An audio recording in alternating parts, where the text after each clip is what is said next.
자, 이제 오늘부터는 요한계시록 말씀 묵상이 시작됩니다. 그 중에서 오늘은 제일 첫 부분, 어떻게 보면 본격적으로 본론적인 내용이 시작되기 전에 배경에 속하는 그런 말씀입니다. 이 말씀에다가 저 말씀에다가 왔다 갔다 하는 것 같은데, 그렇기 때문에 어쩌면 더 많은 정보가 담겨져 있는 그런 말씀이기도 합니다. 사도 요한이 가장 마지막에 순교되었죠. 예수님의 12 제자 중에 가장 나이가 어렸던 것으로 우리가 알고 있습니다.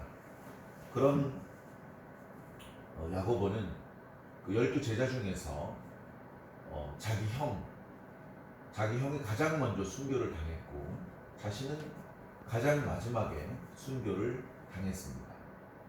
또 위협적인 존재가 아니라서 그랬는지 성도들과 그 교회가 사도를 위해서 기도를 해드려서 그랬는지 그는 사형당하지 않고 유배를 당했습니다. 성도들과 자주 교류할 수 없는 곳에 섬에 유배를 당해서 노년을 보내고 있었습니다. 꽤 나이가 많은 때까지 살았던 것 같습니다.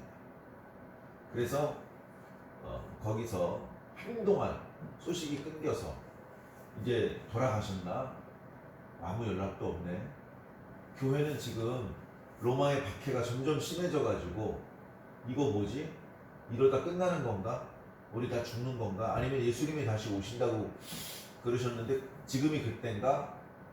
많은 혼란이 있었을 때입니다. 박해 때문에 혼란스럽고 교회 안에 거짓 가르침을 가르치는 사람들 때문에 혼란스럽고 경제적인 어려움 때문에 혼란스럽고 그런 상황 가운데 다른 사도들이 다 돌아가셨기 때문에 성도들은 다시 사도 요한에 대해서 기대를 하고 있었습니다.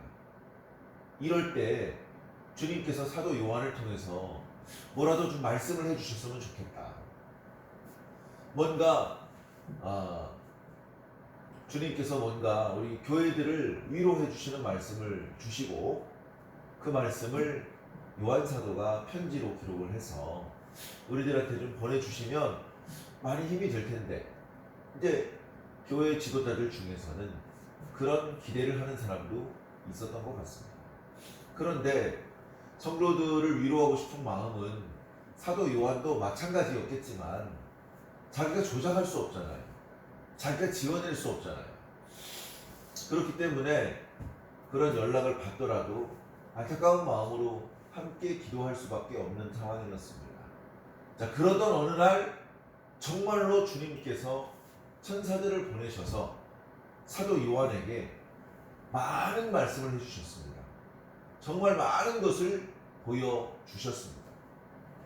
그 내용이 이제 본격적으로 시작됩니다. 어떻게 보면 사도 바울이 성령의 감동을 따라서 보게 되었던 것, 듣게 되었던 그 말씀은 저 뒤에 4장부터 시작됩니다. 4장과 5장은 하나님의 보좌를 보는 장면부터 시작되는 것이죠. 하나님의 보좌를 보았고, 그리고 거기로부터 나오는 음성을 들었고, 거기서 이런 일이 생기고 저런 일이 생기는 것들을 하나하나 본 것입니다. 물론 정확하다고 말하기는 어려울 겁니다. 뭘 봤는데 처음 보는 것이다 보니까 그것을 묘사할 때에 자신이 이미 알고 있는 그 어떤 것을 빗대어서 설명할 수밖에 없고 그 과정에서 어쩌면 오해도 많이 생겼을 것입니다.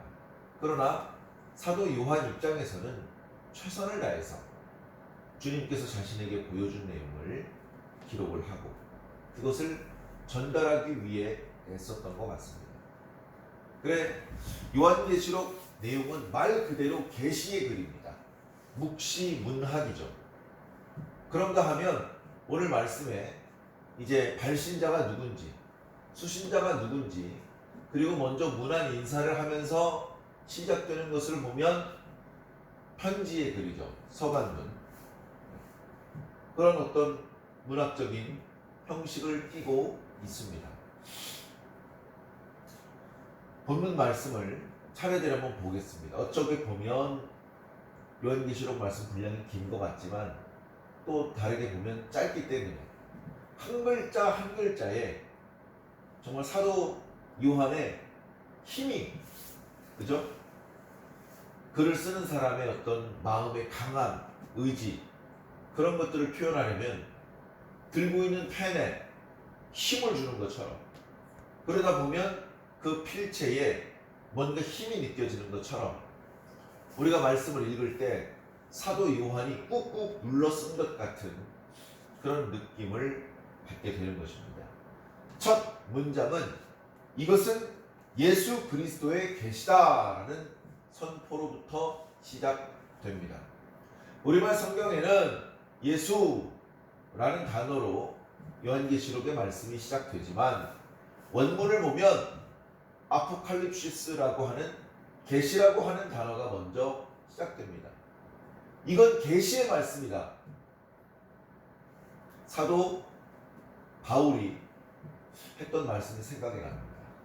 사도 바울, 너는 진짜 사도가 아니야. 너의 가르침은 진짜 예수님의 말씀이 아니야. 라는 그런 모함 때문에 사도 바울이 괴로워했고 대부분의 경우 참고 인내했지만 그런 사도 바울에 대한 모함이 성도들의 믿음을 허물어뜨리고 교회를 위태롭게 하는 그런 역할을 하게 될 때에 바울은 더 이상 참지 않고 그들을 욕하고 공격하고 그들이 더 이상 성도들과 교회를 괴롭히지 못하게 막아서기 시작을 했죠. 그렇게 해서 기록된 갈라디아서 말씀 1장 1절, 나는 진짜 사도다. 내가 사도된 것은 내 마음대로 된 것이 아니다. 사람으로 말미암아 된 것이 아니다. 사람의 부탁이나 명령을 받은 것이 아니라 하나님과 예수 그리스도에게 직접 명령을 받아서 사도가 된 것이다. 내가 가르치는 말씀은 사람에게 배워서 가르치는 것이 아니다. 나는 예수 그리스도의 계시의 말씀을 직접 받았다라고 사도는 증언을 했습니다. 그때 예수 그리스도의 계시라는 단어, 아무나 함부로 표현할 수 없는 바로 그 단어를 바울은 갈라디아서 말씀에 기록을 하고 있습니다. 왜냐하면 자기가 진짜 받았기 때문에 그렇습니다. 나 진짜 받았어. 갈라디아서 맨 끝부분으로 가면 이제 더 이상 나를 괴롭게 하지 마라. 내가 예수의 흔적을 가지고 있어.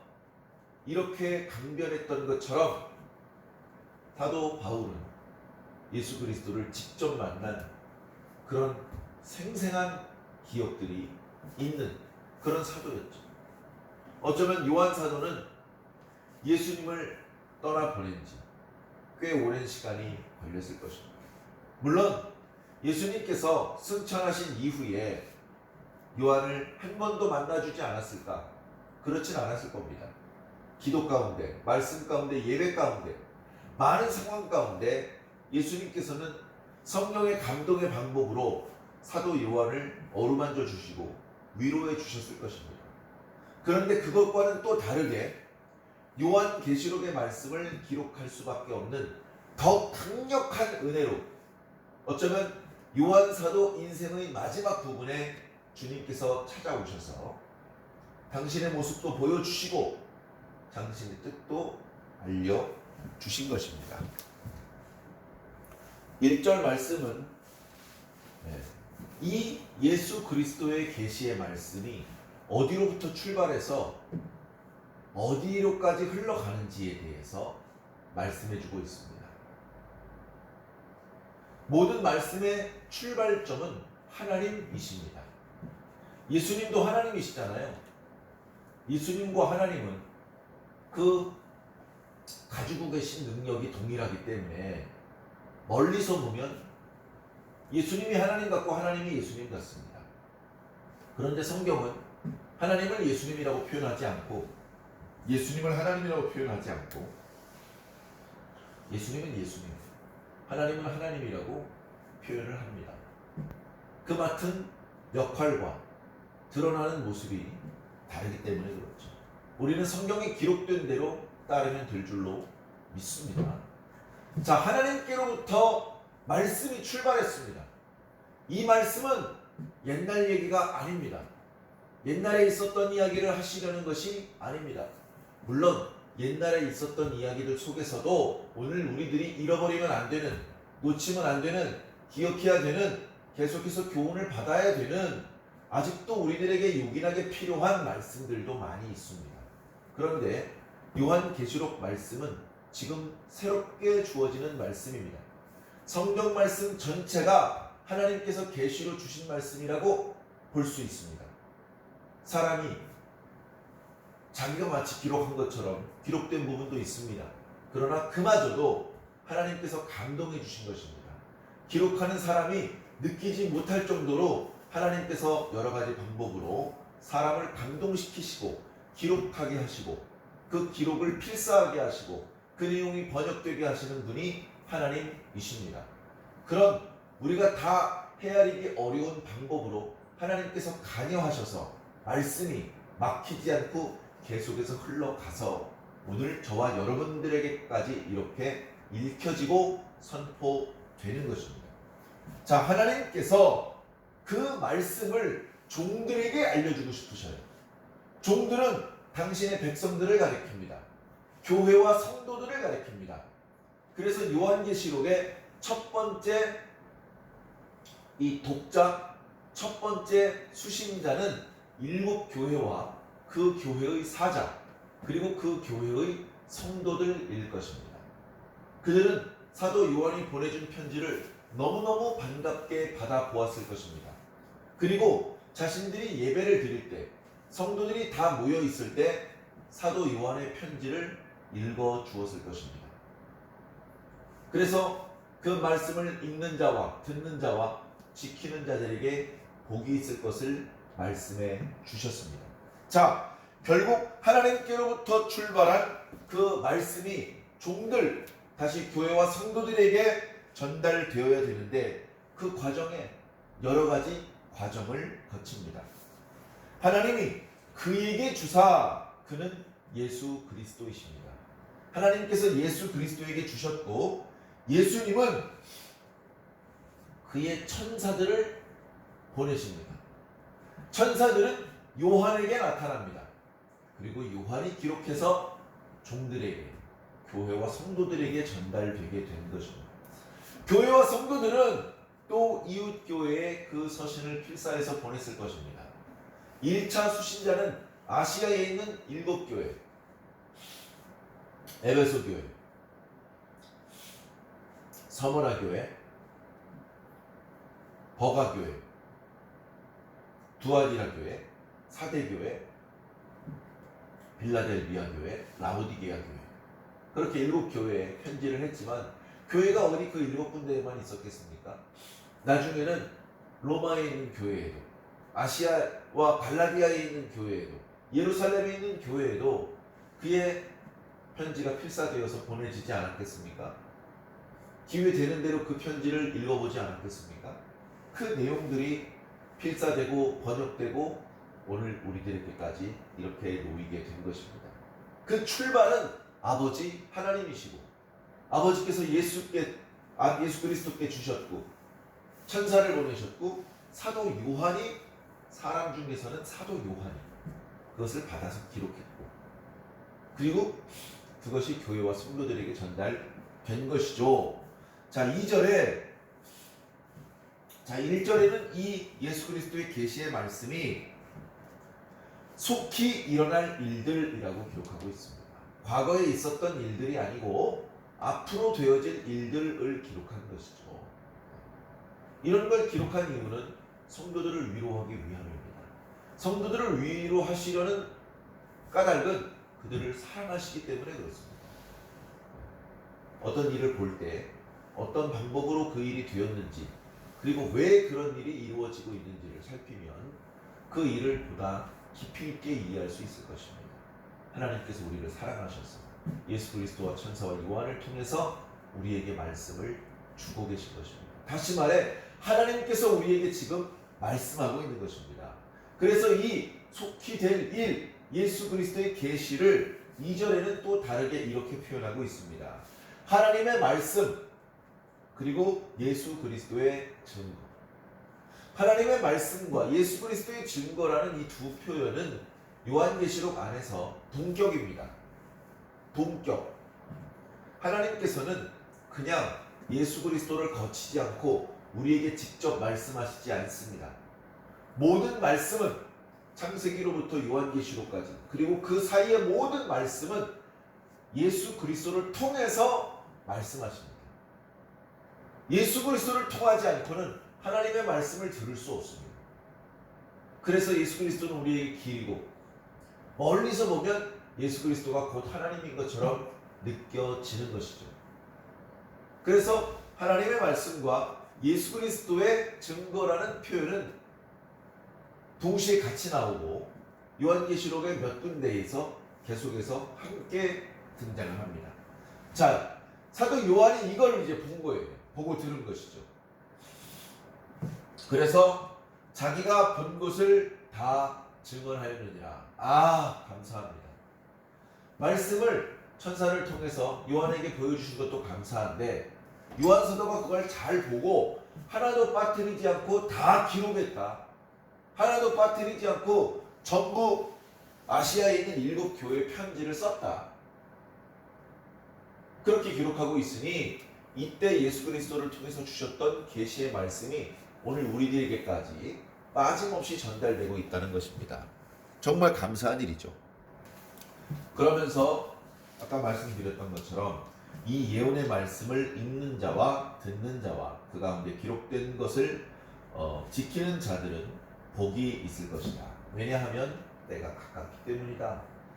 장래에 이루어질 일이다 라기보다는 장래에 곧 이루어질 일, 속히 일어날 일들이라고 기록되어 있기 때문에 때가 가깝다고 한 번 더 강조해 주신 것입니다. 말씀을 보면 이러한 자에게는 복이 있나니 라는 표현이 있습니다. 우리 다 복받고 싶죠. 요한계시록에는 이렇게 이러한 경우에는 복이 있도다 라는 표현이 7번 나옵니다. 2장과 3장에 복 있는 자는 이러한 축복이 있을 것이다 라는 7복 말씀 말고 그 말씀 말고 요한계시록 전체를 두고 이러한 자에게는 복이 있나니 라는 표현이 7번 나타나요. 사도 요한이 그것을 계산해서 이렇게 기록한 것은 아닐 것입니다. 그냥 주시는 대로 들리는 대로 기록한 것인데 나중에 학자들이 집회하려 보니 그게 7번이더라. 그래서 요한계시록에는 7이라는 숫자가 너무너무 많이 나옵니다. 그래서 우리가 7을 행운의 숫자라고도 생각을 하고 하는 것인데, 자, 그런데 어쨌든 숫자에 발목을 잡힐 것이 아니라 그 말씀 하나하나의 의미를 살펴보시면 좋을 것 같습니다. 자, 4절에 이제 인사 말씀입니다. 4절과 5절 말씀을 보면 내가 너희에게 문안 인사하노라. 너희에게 은혜와 평강이 있을지어다. 이런 인사를 하는 거예요. 자, 그런데 누구누구로 말미암아 은혜와 평강이 있겠느냐? 사도 요한이 은혜와 평강을 줄 수 있는 사람은 아니잖아요. 그것은 뭔가 신적인 분으로부터 오는 것이잖아요. 자, 그것은 바로 성삼위 하나님께로부터 오는 것이다 라고 말씀하고 있습니다. 성삼위 하나님께로부터 온다. 자, 그런데 하나님은 또 조금 다르게 묘사하고 있고요. 성령님도 또 조금 다르게 묘사하고 있으며 예수님은 우리가 익히 아는 표현대로 묘사하고 있는데 조금 더 긴 설명으로 묘사하고 있습니다. 그 하나하나가 너무나 소중하기 때문에 또 살펴보겠습니다. 이제도 계시고 전에도 계셨고 장차 오실 분, 이것은 성부 하나님을 말씀하고 있습니다. 네? 확실합니까? 8절 말씀에 나타납니다. 주 하나님이 이르시되 나는 알파와 오메가다. 이제도 있고 전에도 있었고 장차 올 자요 전능한 자라. 하나님께서 직접 자신을 이렇게 소개시켜 주셨기 때문에 4절에 나타나는 이제도 계시고 전에도 계셨고 장차 오실 분은 하나님이십니다. 우리는 하나님께서 장차 오신다는 생각은 별로 하지 않습니다. 장차 예수님께서 오신다고 생각을 하죠. 그러나 우리는 예수님께서 하나님 없이, 성령님 없이 혼자 오실 수 없다는 것을 기억해야 됩니다. 성삼위 하나님께서는 언제나 함께 오시죠. 그러나 예수 그리스도께서 전면에 우리에게 드러나셨고 우리를 상대해 주셨던 것이죠. 그런 차이를 잘 이해해 주시기를 부탁을 드립니다. 그래서 하나님과 그 다음에 보좌 앞에 일곱 영과, 자, 보좌 앞에 일곱 영이라는 표현은 누굴까요? 이것을 천사들 중에 한 명이다. 일곱 천사를 말하는 것이다. 요한계시록 뒷부분에도 일곱 천사에 대한 이야기가 많이 나오거든요. 그래서 성령과 별도의 또 다른 특별한 사명을 지닌 천사들이다. 예를 들면 이렇게 설명할 수도 있습니다.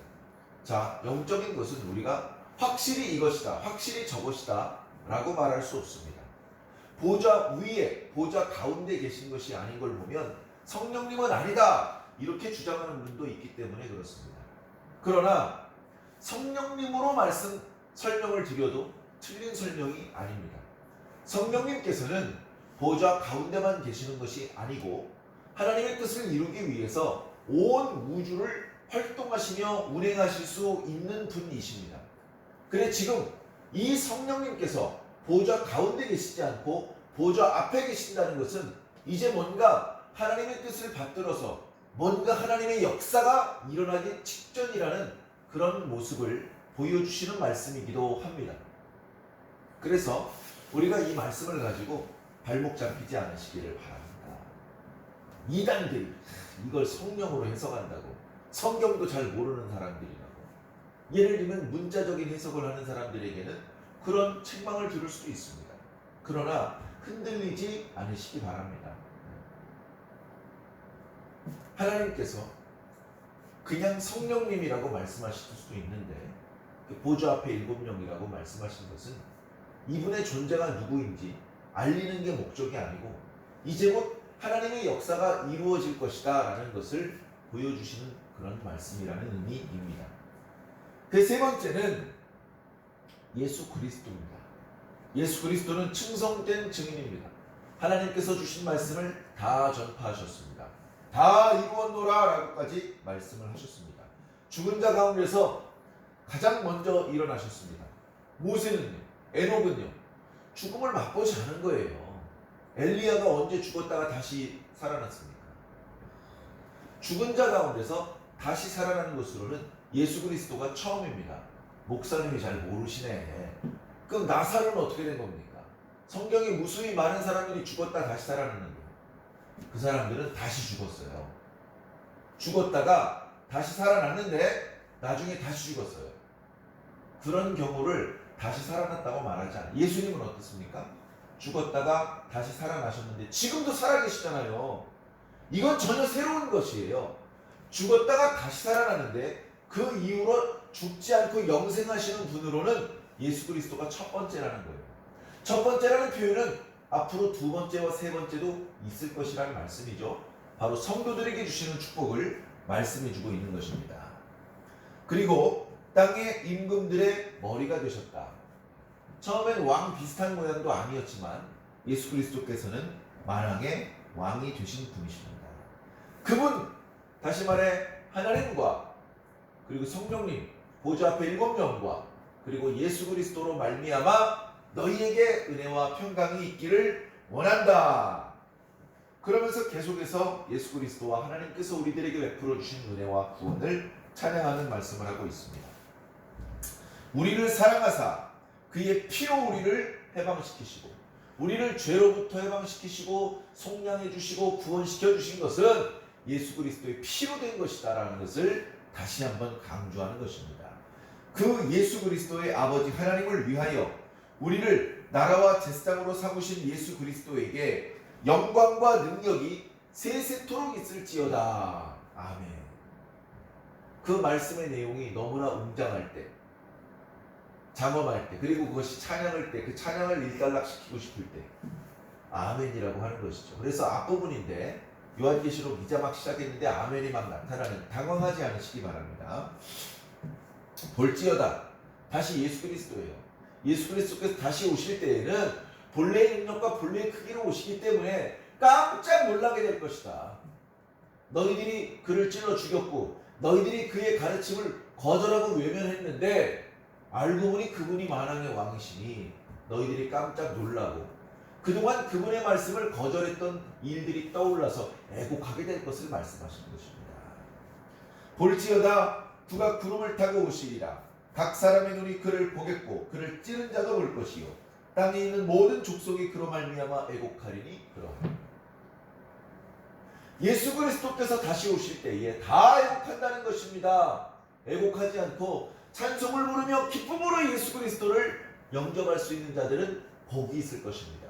저와 여러분들이 바로 그렇게 다시 오시는 예수님을 기쁨으로 영접하는 주님 편에 서 있는 성도들이 모두 되시기를 예수님 이름으로 간절히 축원합니다. 자, 그리고 마지막 구절, 나는 알파와 오메가다 라는 말씀으로 오늘 본문 말씀이 마무리되고 있습니다. 사랑하는 성도 여러분, 앞으로 요한계시록 말씀을 통해서 주실 은혜가 너무너무나 기대가 됩니다. 전에도 이 말씀을 읽었었고 함께 은혜를 나누었었지만 또 새로운 맛으로 또 새로운 관점으로 우리들에게 이 말씀을 통해서 위로의 말씀, 때로는 격려의 말씀, 때로는 책망의 말씀을 주실 텐데 우리들의 연약한 영혼을 흔들어 깨워주시고 더 건강하고 반듯하게 세워주시는 말씀이 되실 것으로 믿습니다. 말씀과 함께 이기고 또 이기는 십자가의 일꾼들 되시기를 예수님 이름으로 간절히 축원합니다. 아멘.